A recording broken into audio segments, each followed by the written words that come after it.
નમસ્કાર, હું ધ્રુવ, voice of the પીપલમાં આજે 31 ઓક્ટોબર છે, સરદાર જયંતિ છે. ગાંધીનગરમાં અમે છીએ. સવારે અહીંયા બહુ ભવ્ય પ્રોગ્રામ હતો, બહુ જ બધા લોકો આવ્યા હતા, બહુ મોટા મોટા નેતાઓ અહીંયા આવ્યા હતા. પણ સાંજ પડતા એની સંખ્યા બહુ ઓછી થઈ ગઈ અને બહુ ગણ્યા ગાંઠા લોકો અહીંયા નમન કરવા, કયા વિચારથી એ નમન કરવા આવે છે એવા એક બેનને અમે જોયા આવીને પ્રતિમાને નમન કરી રહ્યા હતા. એમને પૂછીએ કે તમારો વિચાર શું હતો, તમે અહીંયા આવીને સરદાર સાહેબની પ્રતિમાને નમન કરતા હતા? એનું ફક્ત એક જ કારણ છે, આજે જન્મ જયંતિ છે. આપણે દરેક વ્યક્તિની ફરજ છે ભારતના કે તેમને નમન કરવા જોઈએ. તેમના કારણે જ આપણે સ્વતંત્ર ભારતનું બિરુદ મળ્યું છે. કારણ કે એ ના હોત તો આપણે સ્વતંત્ર ભારત ન થયું હોય. તેમને આપણે ખૂબ આભાર વ્યક્ત કરવો જોઈએ કે એવા લોહ પુરુષના કારણે આજે આપણે આઝાદ થયા છીએ.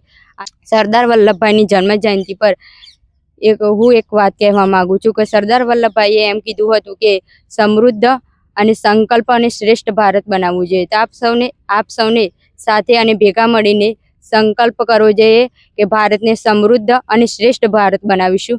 સરદાર વલ્લભભાઈની જયંતિ હોવા છતાં પણ અમુક લોકો ખાલી સ્ટેટસ મૂકીને નમન કરીને કહી દે છે કે સરદાર વલ્લભભાઈની આપણે જન્મ જયંતિ છે કે આમ છે કે તેમ છે, પણ કોઈ વ્યક્ત કરવા નથી માંગતું તેમના વિચારો, શું કરવું જોઈએ શું ન કરવું જોઈએ. સરદાર વલ્લભભાઈના શું વિચારો હતા ભારત પ્રત્યે. આપણે સાથે મળીને આજે સંકલ્પ કરીએ કે ભારત શ્રેષ્ઠ અને સમૃદ્ધ ભારત બને.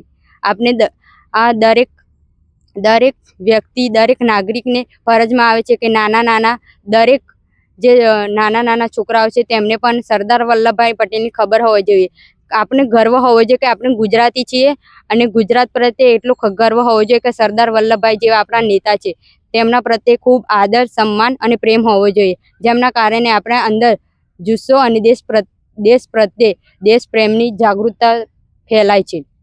તો આજે તમને આ બધું કોઈ શીખવાડ્યું છે કે તમે જાતે બોલી રહ્યા? ના, હું જાતે જ બોલી છું. કારણ કે આપણે ગુજરાતી છીએ તો ગુજરાતીનું તો આટલું હોવું જોઈએ કે પોતાના દરેક જે સ્વતંત્ર થઈ ગયા, આઝાદી માટે જે લડવૈયા હતા તેમને ભલે આપણે અત્યારના સમયમાં બહુ યાદ ના હોય, પરંતુ એટલું તો યાદ હોવું જોઈએ કે આપણે તેમની જન્મ જયંતિ છે તેમના માટે શું કરવું જોઈએ, સારા વિચારો કરવા જોઈએ.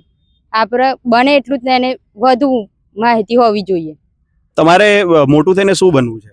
મારે મોટું થઈને એવું નાગરિક બનવું છે કે ગરીબને અને આપણા જે લડવૈયા થઈ ગયા આઝાદી માટે, ભગતસિંહ, ચંદ્રશેખર આઝાદ, તાત્યા ટોપે, રાણી લક્ષ્મીબાઈ અને સુભાષચંદ્ર બોઝ, પહેલો પુરુષ એવા શ્રી સરદાર વલ્લભભાઈ પટેલ, એમને પણ દરેક એવા જે નેતા થઈ ગયા આઝાદી માટે તેમના વિચારો વ્યક્ત કરવા છે. કે જણાવવું છે કે દરેક વ્યક્તિને કે આ આપણા માટે કેટલું સહન કર્યું, ત્યારે આપણે ખુલ્લી આંખે જેમ ફરવું હોય તેમ બિંદાસ, કોઈની ભય વગર ફરી શકે. તેમના કારણે જ તો આપણે તેમનો નમન કરવો જોઈએ અને ગૌરવ હોવો જોઈએ. તેમના માટે એટલું તો હોવું જ જોઈએ આપણા માટે. નાઇસ. તમારું નામ એકવાર જણાવી દો અને તમે ક્યાંના છો એ જણાવી દો. નમસ્કાર, મારું નામ ઝાલા ભાવના શંકરસિંહ છે. હું દહેગામ સાઈડ અંગુઠલા ગામની છું. Thank you.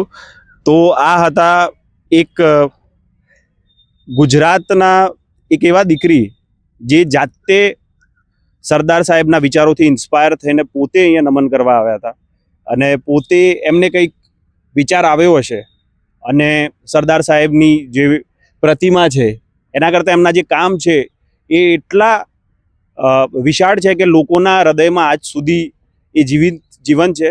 એટલે હજી પણ લોકો જાતે ચાલીને નમન કરવા આવે છે. મૂર્તિ નાની હોય કે મોટી, પણ એમના જે વિચારો છે એ અમર થઈ ગયા છે. વોઇસ ઓફ ધ પીપલમાં હું ધ્રુવ, કેમેરામેન શાંતનુ સાથે. જોતા રહો, લાઈક કરો, શેર કરો, ફોલો કરો. Thank you.